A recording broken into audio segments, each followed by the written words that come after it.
ಇವತ್ತು ಬೆಳಗ್ಗೆ ಟಿಫನ್‌ಗೆ ಬೇಗವಾಗಿ ರೆಡಿಯಾಗುವಂಥ ಒಂದು ಸಿಂಪಲ್ ರೆಸಿಪಿ ಹೇಳ್ತಾ ಇದ್ದೀನಿ. ಏನಂದರೆ ಅದೇ ಮೊಸರು ಅವಲಕ್ಕಿ.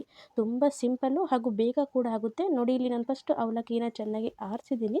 ಆರಿಸಾದ್ಮೇಲೆ ನೀರು ಹಾಕಿ ಒಂದು 2ರಿಂದ 3 ಸಾರಿ ತೊಳೆದ್ಬಿಟ್ಟು, ಇದು ದಪ್ಪ ಅವಲಕ್ಕಿ ಆಗಿರೋದ್ರಿಂದ ಸ್ವಲ್ಪ ಟೈಮ್ ತಗೊಳುತ್ತೆ ನೆನೆಯೋಕ್ಕೆ. ನೀರು ಹಾಕಿ ಒಂದು 20 ನಿಮಿಷ ಇದನ್ನು ನೆನೆಯೋಕ್ಕೆ ಇಡ್ತೀನಿ. ಇದು ನೆನೆಯೋ ಅಷ್ಟರಲ್ಲಿ ನಾನು ಸ್ವಲ್ಪ ಇಲ್ಲಿ ಒಗ್ಗರಣೆನೂ ಕೂಡ ಫಸ್ಟಿಗೆ ರೆಡಿ ಮಾಡಿ ಇಟ್ಕೊಳ್ತೀನಿ. ಯಾಕಂದರೆ ಒಗ್ಗರಣೆ ಇಲ್ಲಿ ನಾವು ಮೊಸರು ಅವಲಕ್ಕಿಗೆ ತಣ್ಣಗಾದ್ಮೇಲೆ ಹಾಕಬೇಕಾಗುತ್ತೆ. ನೋಡಿ ಒಂದು ಪ್ಯಾನಿಗೆ ಸ್ವಲ್ಪ ಎಣ್ಣೆ ಹಾಕ್ಕೊಂಡಿದ್ದೀನಿ. ಎಣ್ಣೆ ಬಿಸಿ ಆದಮೇಲೆ ಸ್ವಲ್ಪ ಸಾಸಿವೆ ಕೂಡ ಹಾಕ್ಕೊಳ್ತಾ ಇದ್ದೀನಿ. ಸಾಸಿವೆ ಎಲ್ಲ ಚಟಪಟ ಅನ್ನುವಾಗ ಸ್ವಲ್ಪ ಜೀರಿಗೆ ಕೂಡ ಹಾಕ್ಕೊಳ್ತಾ ಇದ್ದೀನಿ. ಸಾಸಿವೆ ಜೀರಿಗೆ ಸ್ವಲ್ಪ ಜಾಸ್ತಿ ಹಾಕಿದ್ರೆ ಚೆನ್ನಾಗಿರುತ್ತೆ. ನಂತರ ಉದ್ದಿನಬೇಳೆ ಹಾಗೂ ಸ್ವಲ್ಪ ಕಡಲೆಬೇಳೆನ ಕೂಡ ಹಾಕ್ತಾಯಿದ್ದೀನಿ. ನಂತರ ಇಲ್ಲಿ ಟೇಸ್ಟ್ ಚೆನ್ನಾಗಿ ಬರಲಿ ಅಂತ ಸ್ವಲ್ಪ ಗೋಡಂಬಿನ ಸ್ವಲ್ಪ ಹಾಫ್ ಕಟ್ ಮಾಡಿ ಹಾಕಿದ್ದೀನಿ. ಇಷ್ಟನ್ನು ಚೆನ್ನಾಗಿ ಇಲ್ಲಿ ಫ್ರೈ ಮಾಡ್ಕೋಬೇಕು. ತುಂಬಾ ಚೆನ್ನಾಗಿರುತ್ತೆ. ನೋಡಿ ಈ ರೀತಿಯಾಗಿ ನೀವು ತುಪ್ಪದಲ್ಲಿ ಬೇಕಾದರೆ ಮಾಡ್ಕೋಬೋದು, ಆದರೆ ಎಣ್ಣೆಯಲ್ಲೇ ಮಾಡ್ಕೊಳ್ಳಿ. ಎಣ್ಣೆ ಸ್ವಲ್ಪ ಕಡಿಮೆ ಇರಲಿ, ಜಾಸ್ತಿ ಎಣ್ಣೆ ಏನು ಬೇಡ. ನಂತರ ನೋಡಿ ಈಗ ಕಂದು ಬಣ್ಣಕ್ಕೆ ಬರ್ತಾ ಇದೆ ಗೋಡಂಬಿ ಎಲ್ಲ. ಇವಾಗ ಇದಕ್ಕೆ ಸ್ವಲ್ಪ ಇಲ್ಲಿ ಹಸಿಮೆಣ್ಸಿನ್ಕಾಯಿನ ಹಾಕಿದ್ದೀನಿ. ಹಾಗೆ ಒಂದು ಒಣಮೆಣಸಿನ್ಕಾಯಿನ ಮುರಿದು ಹಾಕಿದ್ದೀನಿ. ಜೊತೆಗೆ ಒಂದು ಕಡ್ಡಿ ಇಲ್ಲಿ ಕರಿಬೇವು ಸೊಪ್ಪನ್ನು ಕೂಡ ಹಾಕ್ತಾಯಿದ್ದೀನಿ. ಈ ಒಗ್ಗರಣೆನ ಫಸ್ಟೇ ರೆಡಿ ಮಾಡಿಕೊಂಡ್ರೆ ತುಂಬ ಚೆನ್ನಾಗಿರುತ್ತೆ.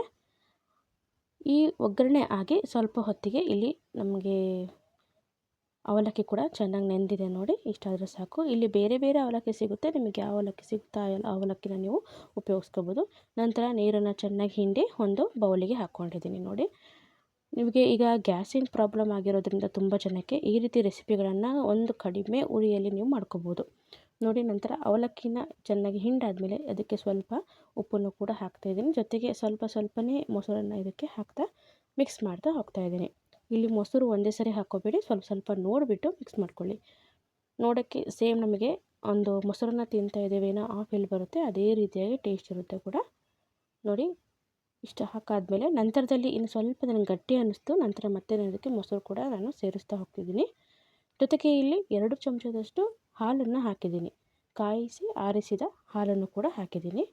ಬಿಸಿ ಪದಾರ್ಥ ಏನು ಹಾಕೋಕ್ಕೆ ಹೋಗ್ಬೇಡಿ, ಯಾಕಂದರೆ ಮೊಸರಲ್ಲಿ ಬಿಸಿ ಪದಾರ್ಥ ಬೇಗ ರಿಯಾಕ್ಟ್ ಆಗಿಬಿಡುತ್ತೆ. ಅದರಿಂದ ನೋಡಿ ಇಷ್ಟು ಹಾಕಿದ್ದೀನಿ. ನಂತರ ಇಲ್ಲಿ ಮಾಡಿರುವಂಥ ಒಗ್ಗರಣೆನ ಹಾಕ್ತಾಯಿದ್ದೀನಿ. ಈಗ ಮತ್ತೆ ಒಂದು ಸರಿ ಮಿಕ್ಸ್ ಮಾಡ್ಕೊಳ್ಳಿ. ಉಪ್ಪು ಬೇಕಾದರೆ ಉಪ್ಪು ನೋಡ್ಕೊಳ್ಳಿ. ಮತ್ತು ಜೊತೆಗೆ ಸ್ವಲ್ಪ ಕೊತ್ತಂಬರಿ ಸೊಪ್ಪನ್ನು ಕೂಡ ಇಲ್ಲಿ ಹಾಕ್ತಾಯಿದ್ದೀನಿ. ತುಂಬ ಚೆನ್ನಾಗಿ ಟೇಸ್ಟ್ ಕೊಡುತ್ತೆ ಹಾಗೂ ಬೇಗ ಆಗುವಂಥ ಒಂದು ರೆಸಿಪಿ ಅಂತ ಹೇಳ್ಬೋದು. ಇದರಲ್ಲಿ ತೆಳು ಅವಲಕ್ಕಿ ಬರುತ್ತಲ್ಲ, ಅದಂತೂ ಇನ್ನೂ ಬೇಗ ಆಗುತ್ತೆ.